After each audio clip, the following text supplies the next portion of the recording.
आज का जो केस है वो एक डबल मर्डर केस है। आज 2 जुलाई 2024 है और ठीक एक महीने पहले यानी कि जून में ही ये पूरी घटना घटी है। आगरा की घटना है जहां पर एक औरत और उसके 27 साल के लड़के की मर्डर हो जाती है। तो आज इस केस को हम कवर करने वाले हैं। इस पूरे केस को सुनने के बाद आपको पता चलेगा कि आज की डेट में आप किसी पर भी भरोसा नहीं कर सकते, चाहे वो आपके घर का हो या फिर आपके घर के बाहर का। नमस्कार दोस्तों, मेरा नाम है वीर और मैं लेकर आया हूँ आपके लिए क्राइम की एक और सच्ची कहानी, जिसको सुनने के बाद हो सकता है कि आपके होश उड़ जाए। शुरू से शुरू करते हैं। आगरा में रहने वाली मीना, जिसके 2 बच्चे थे। बड़ी लड़की का नाम था काजल, जिसकी उम्र थी 29 साल और छोटे लड़के का नाम था राहुल, जिसकी उम्र थी 27 साल। आगरा में रहते थे। फादर थे नहीं, फादर की डेथ काफी पहले हो चुकी थी, तो अकेले जैसे तैसे करके गुजारा कर रहे थे। काजल जो कि एक मोबाइल शॉप में काम किया करती थी और राहुल उसका अपना खुद का बिजनेस था। तो बेसिकली जो भी था सब कुछ ठीक ठाक चल रहा था। एक रोज काजल ब्यूटी पार्लर जाती है। ब्यूटी पार्लर में उसकी माँ का उसे मैसेज आता है और उसकी माँ उसको बोलती है कि बेटा घर जब तुम लौट कर आओ तो 2 जूस के पैकेट ले आना। काजल बोलती है ठीक है। ब्यूटी पार्लर से बाहर निकलती है, 2 जूस के पैकेट लेती है और फिर वो घर पे चली जाती है। जैसे ही वो घर पे जाती है तो सबसे पहले वो जिस कमरे में घुसती है वो था उसके भाई का कमरा। जैसे ही वो अपने भाई के कमरे में जाती है तो उसके हाथ पैर फूल जाते हैं, उसकी एकदम से चीख निकल पड़ती है क्योंकि सामने उसकी भाई की डेड बॉडी पड़ी थी। ये सब देखने के बाद वो भागती हुई अपने माँ के कमरे में जाती है। फिर जाकर उसकी और तेज चीख निकल पड़ती है और अब वो पूरी तरीके से आउट ऑफ कंट्रोल हो जाती है, पूरी तरीके से पागल सी हो जाती है क्योंकि उसकी माँ के कमरे में उसकी माँ की डेड बॉडी पड़ी, यानी कि एक ही घर के अंदर एक ही दिन में 2 लोगों का मर्डर हो चुका था। काजल कुछ भी समझ नहीं पाती है, रोती है, चिल्लाती है, घर से बाहर निकलती है। आस पड़ोसी आके शामिल हो जाते हैं। तभी वो 112 नंबर पर कॉल लगाती है और बेसिकली पुलिस को बुलाती है, उनको पूरी डिटेल बताती है। पुलिस आती है, पूरे घर की छानबीन करती है, अच्छी तरीके से सारी चीजें देखती है और उसको पता करती है कि हाँ, इस घर के अंदर 2 मर्डर हो चुके हैं। एक लेडीज है और उन्हीं का एक लड़का। परिवार के 2 लोगों का मर्डर हो चुका था। अब परिवार में केवल एक ही सदस्य बचा था जिसका नाम था काजल, जो कि उस वक्त घर से बाहर थी। तो ऑब्वियसली पुलिस जो भी पूछा बताई करेगी वो काजल से ही करेगी। बाद में जैसे ही काजल होश में आती है तो पुलिस काजल से पूछती है कि ये सब क्या हुआ, कैसे हुआ, हमें पूरी जानकारी दो। काजल फिर पुलिस को पूरी डिटेल बताती है कि मैं घर से बाहर थी, मैं एक्चुअली में ब्यूटी पार्लर गई हुई थी, तभी मेरी माँ का मेरे पास मैसेज आता है, कॉल नहीं आता है, मैसेज आता है। ये बात नोट करना। मैसेज आता है जिसमें वो ये बोलती हैं कि बेटा घर पे आते समय तुम 2 जूस के डब्बे ले आना। तो मैं जूस के डब्बे खरीदती हूँ और लगभग 2 बजे के करीब, टाइमिंग भी याद रखना, 2 बजे के करीब मैं घर पर पहुंचती हूँ और वहां पर मैं देखती हूँ कि इस तरीके की घटना घटित हो चुकी है। मैं देखती हूँ कि पूरे घर का सामान इधर से उधर फैला पड़ा है। पूरे घर में मतलब जितने भी बक्से थे, अलमारी थी, सब कुछ इधर से उधर फैला पड़ा था और मेरी माँ और मेरे भाई की डेथ हो चुकी थी। अभी तक काजल ने जो कुछ पुलिस वालों को बताया वो ऑलमोस्ट सच था क्योंकि पुलिस वाले उसके फोन में मैसेज चेक करते हैं। तो हाँ भाई, मैसेज भी उसकी माँ ने किया होता है और घर पे जो भी सामान होता है वो सारा इधर से उधर बिखरा पड़ा होता है। घर से सोने चांदी यानी कि जेवरात वगैरह भी गायब होते हैं, रुपया पैसा भी गायब होता है। तो एक सीन से यानी कि एक नजर से देखने पे तो ये लग रहा था कि पूरा का पूरा जो ये वारदात हुई है वो एक तरीके से लूटपाट की वारदात है और चोरों ने इनका पैसा लूटा और बाद में अगर इन्होंने देख लिया होगा, इन्होंने विरोध किया और इनको मारकर वो यहाँ से भाग गए। ऐसी सिचुएशन में पुलिस एक ही चीज की तरफ नजर फेंकती है और वो होते हैं सीसीटीवी। पुलिस आसपास लगे हुए सभी सीसीटीवी पे नजर डालती है, उनको खंगालने की कोशिश करती है। तभी पुलिस को पता चलता है कि काजल के खुद के घर में एक सिंगल सीसीटीवी लगा हुआ था। तो ये तो बहुत अच्छी बात है, इससे पुलिस को काफी ज्यादा हेल्प हो जाती।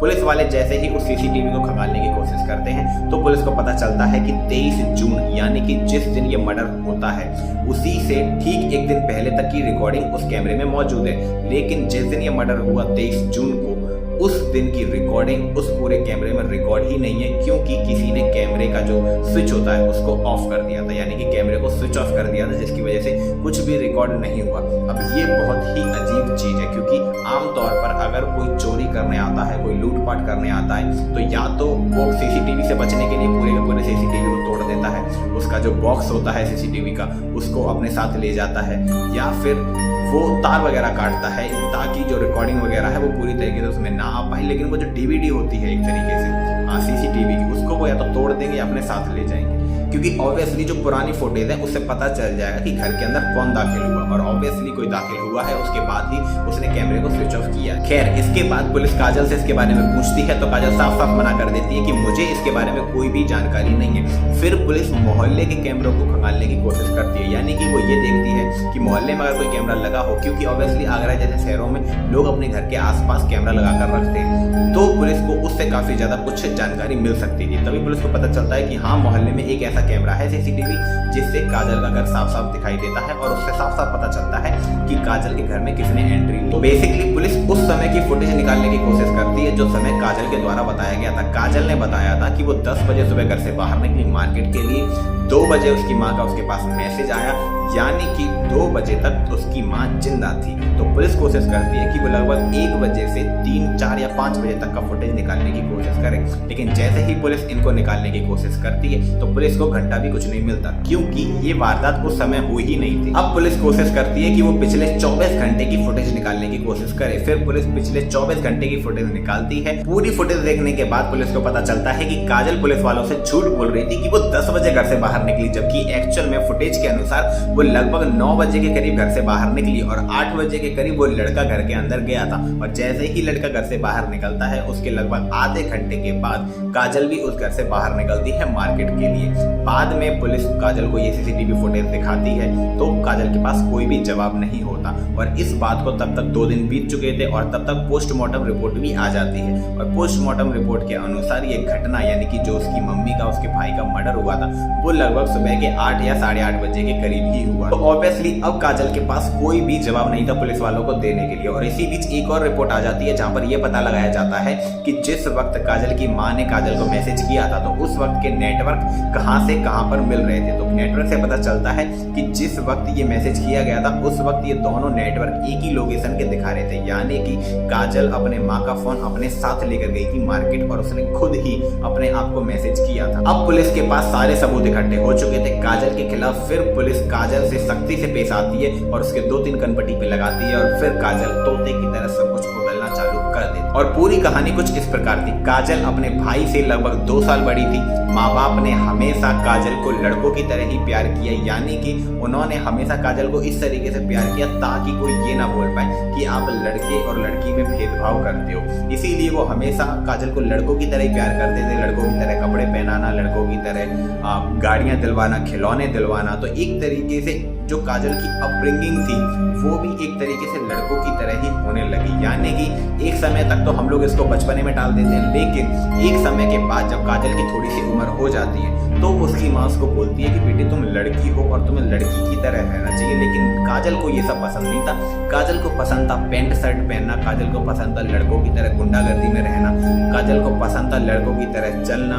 तो एक तरीके से आप लोग समझ रहे होंगे कि काजल किस प्रकार की लड़की थी। तो इन्हीं सब चीजों को लेके काजल में और काजल की मम्मी में अक्सर लड़ाई हुआ करती थी। बाद में जब काजल की शादी की उम्र हो गई तो उसकी मम्मी ने उसको काफी बोला कि अब तुम्हें शादी कर लेनी चाहिए, लेकिन काजल को लड़कों में कोई इंटरेस्ट ही नहीं था, इसीलिए उसने शादी नहीं करी, जिसकी वजह से काजल और उसकी मम्मी की दूरियां बढ़ती चली गई और काजल अपने ही घर में एक अलग फ्लोर पर रहने लगी। और बेसिकली इन लोगों में लड़ाई रहती थी और काजल इनसे बातचीत नहीं किया करती थी। बाद में काजल ने क्या किया कि काजल ने अपनी ही एक दोस्त से अपने भाई की शादी करवा दी।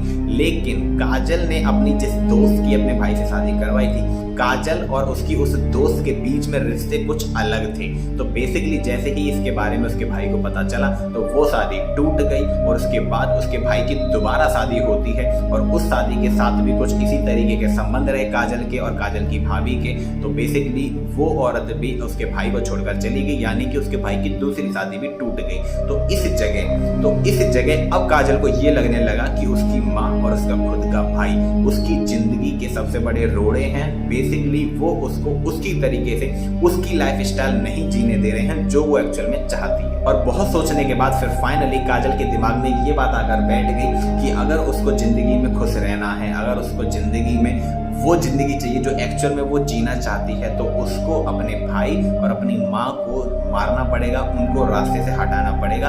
अदरवाइज वो अपनी जिंदगी अपनी खुशी से कभी नहीं जी पाएगी। और वो डिसाइड कर लेती है उन दोनों को जान से मारने का। लेकिन ऑब्वियसली काजल कोई पेशेवर कातिल तो थी नहीं, उसने आज से पहले कोई भी क्राइम नहीं किया था, तो ये मर्डर करना उसके अकेले की बस की बात नहीं थी। फिर वो ढूंढती है कोई ऐसा इंसान जो इस मर्डर में उसकी मदद कर सके।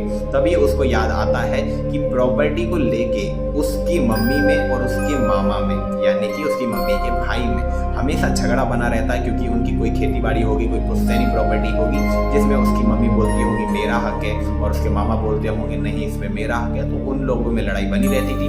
तो वो सोचती है कि क्यों ना जो उसके मामा के लड़के हैं जिससे उसकी अच्छी बोलचाल भी है, तो ये उनका फायदा लेके उनकी मदद लेके अपनी माँ और अपने भाई को मरवा दे। तो उसके मामा के 2 लड़के थे, सबसे पहले वो बड़े वाले लड़के से बात करती है और उसको बोलती है कि मैं तुम्हें 50,000 रुपये कैश दूंगी और जो मकान है वो भी तुम्हारे नाम कर दूंगी, तुम इस तरीके से मेरी मदद करो।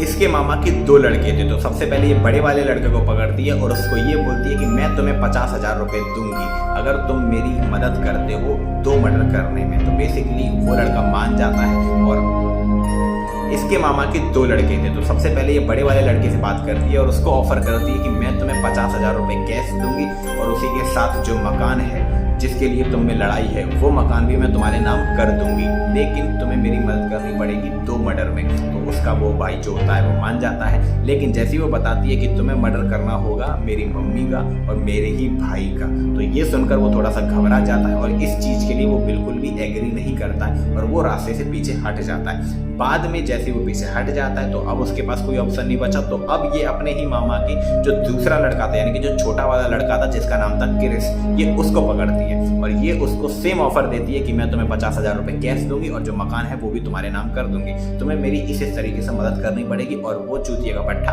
मान जाता है और फिर उस घर में वो होता है जो कि नहीं होना चाहिए था। बेसिकली काजल घर पर ही होती है, उसके मामा का लड़का भी घर पर आ जाता है, जो उसका भाई होता है काजल का, वो सेव कर रहा होता है और उसी वक्त उसकी जो माँ होती है वो अपने कमरे में होती है। तभी काजल अपनी माँ के सर पर कुछ काफी भारी चीज मारती है और जो चार्जर की केबल होती है उससे अपनी माँ का गला दबा देती है। माँ की जैसी चीख पुकार सुनता है लड़का, यानी कि जो सेव कर रहा होता है, वो माँ के कमरे में भागने की कोशिश करता है। जैसे ही वो भाग कर जाता है तब तक जो उसका मामा का लड़का होता है वो पीछे से उसके लड़के के सर पर कुछ भारी चीज मार देता है, तो ऑब्वियसली वो वहीं के वहीं बेहोश हो जाता है और बाद में ये उसका भी गला दबाकर उसको भी जान से मार डालते हैं। तो इस तरीके से इस पूरी घटना को अंजाम देते हैं और फिर थोड़ी देर ये लोग वहीं पर ठहरते हैं। सबसे पहले अपने मामा की लड़का यानी कि जो क्रिस था उसको ये घर से बाहर निकालती है और लगभग आधे घंटे बाद ये खुद भी घर से बाहर चली जाती है। अब ये घर पर 2 मर्डर करके आ चुकी है, फिर ऑब्वियसली इसको टाइम तो स्पेंड करना ही है, तो अब ये क्या करें, इधर उधर घूमती रहती है मार्केट में, इधर उधर चक्कर लगाती रहती है। फिर ये सोचती है कि ऐसे टाइम स्पेंड नहीं होगा, फिर ये चली जाती है ब्यूटी पार्लर में। सोच के देखो कि 2 मर्डर करके आई है अब ये भी घर से, और अब ये चुपचाप जाके ब्यूटी पार्लर पे अपना मेकअप करवा रही है। बाद में ये पूरा का पूरा जो भी क्राइम सीन क्रिएट करने की कोशिश करते हैं, जो भी स्टोरी बनाने की कोशिश करते हैं, वो सारी इन्होंने पहले से ही बना चुके थे। घर पर जाती है, फालतू की ओवर एक्टिंग करती है, रोती है, चिल्लाती है कि मम्मी का भाई का मर्डर हो गया और इस तरीके का खुद ही पुलिस को भी ये कॉल करती है। पुलिस आती है, बाद में सारा केस इसी तरीके सॉल्व हो जाता है और आकर पुलिस पकड़ती है सबसे पहले काजल को, फिर उसके छोटे भाई को यानी कि उसके मामा का जो छोटा लड़का था उसको, और जो बड़ा भाई था उसको भी। हालांकि उसकी पूरे मर्डर में कोई भी इन्वॉल्वमेंट नहीं थी, लेकिन फिर भी उसको पुलिस पकड़ती है क्योंकि उसको इस पूरे मर्डर के बारे में जानकारी थी।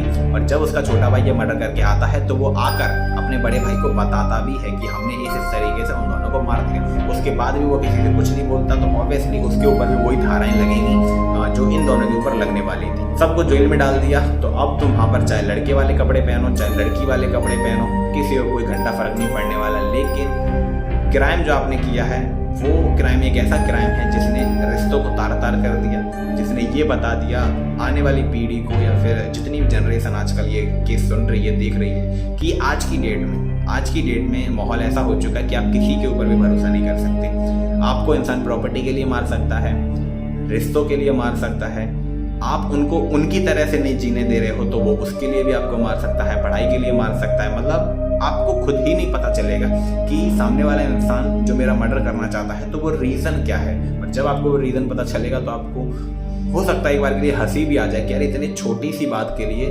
तुम किसी को मारने तक को तैयार हो गए। खैर दोस्तों, आज की कहानी में यही था। अगर आपको मेरी स्टोरी बताने का तरीका पसंद आया हो तो प्लीज इस वीडियो को लाइक कर देना, और अगर क्राइम की आपको असली कहानियां देखने में अच्छा लगता है, क्योंकि इससे हमें बहुत कुछ सीखने को मिलता है, तो प्लीज मेरे चैनल को सब्सक्राइब कर लेना। तब तक के लिए स्टे सेफ, स्टे हेल्दी। मिलते हैं अगली वीडियो में, तब तक के लिए जय हिंद।